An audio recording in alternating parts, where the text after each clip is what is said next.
Breaking news చూస్తున్నాం. తెలంగాణ రాజకీయాల్లో రోజు రోజుకి ఉద్రిక్తతలు పెరిగిపోతున్నాయి. ఇటీవల కామారెడ్డిలో జరిగిన ఘటన చూస్తుంటే ఆందోళన కలుగుతోంది. ఇక బీజేపీ నాయకులు చేసిన వ్యాఖ్యలు మరింత అద్దం పట్టేలా ఉన్నాయి. మొత్తానికి రాష్ట్ర పరిస్థితులు ఏ విధంగా ఉంటాయి, రాష్ట్రంలో ఎటువంటి పరిణామాలు చోటు చేసుకుంటాయి అనేది ఇప్పుడు చర్చనీయాంశంగా మారింది. ఇక రాష్ట్రపతి పాలన వచ్చే దిశగా ఆ మాటలు ఉన్నట్టుగా విశ్లేషకులైతే చెబుతున్నారు.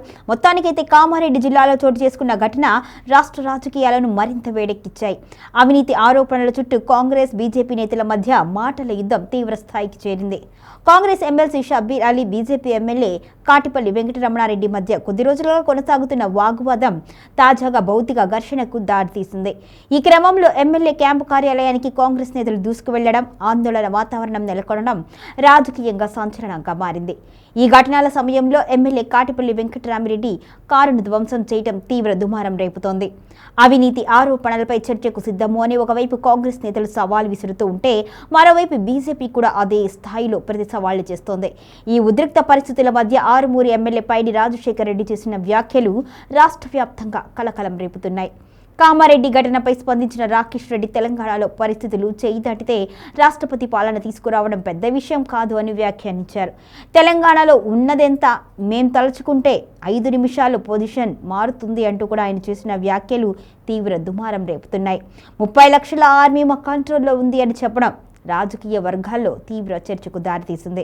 ఇక దాడులు, భౌతిక ఘర్షణలకు దిగితే రాష్ట్రపతి పాలన తప్పదు అని హెచ్చరించారు రాకేష్ రెడ్డి. అవసరమైతే కాంగ్రెస్ ప్రభుత్వాన్ని రద్దు చేస్తాము అంటూ సంచలన వ్యాఖ్యలు చేశారు. 2 సీఎం అభ్యర్థులను ఓడించిన ఎమ్మెల్యేను అవమానిస్తారా అని ప్రశ్నించిన ఆయన, ప్రజాస్వామ్యయుత రాజకీయాలు చేస్తే సిద్ధమే అని, లేదు అంటే తాము కూడా అదే భాషలో సమాధానమిస్తాము అని తీవ్ర స్వరంతో వ్యాఖ్యానించారు.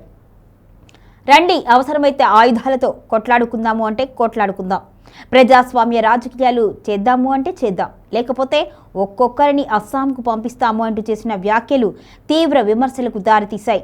అంతేకాదు, ప్రతి ఒక్కరి పేరు ఆరెంజ్ బుక్లో ఎక్కిస్తామని, అధికారంలోకి రాగానే దాడి చేసిన వారిని అంగవైకల్యం చేస్తాము అంటూ చెప్పడం రాజకీయ ఉద్రిక్తతలను మరింత పెంచింది.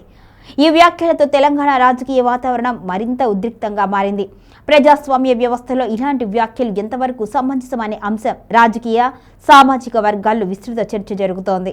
ఇక కాంగ్రెస్, బీజేపీ మధ్య మాటల యుద్ధం ఎటు దారి తీస్తోంది, ప్రభుత్వ స్పందన ఏ విధంగా ఉంటుంది అనేది కూడా ఆసక్తికర పరిణామంగా ఉంది. మొత్తానికైతే ఈ వ్యాఖ్యల వెనుక కారణం ఏంటి, అసలు ఈ విధంగా హెచ్చరించడం ఏంటి, అంగవైకల్యాన్ని చేస్తాము, అంగవైకల్యాన్ని కలిగిస్తాము అంటూ కూడా చేసిన వ్యాఖ్యల వెనుక తీవ్రతను రాజకీయ విశ్లేషకులైతే హెచ్చరిస్తున్నారు. ఇది మంచి పరిణామం కాదు, రాష్ట్రం ఇబ్బందుల్లో పడే పరిణామం అంటూ కూడా వారు చెప్పుకొస్తున్నారు.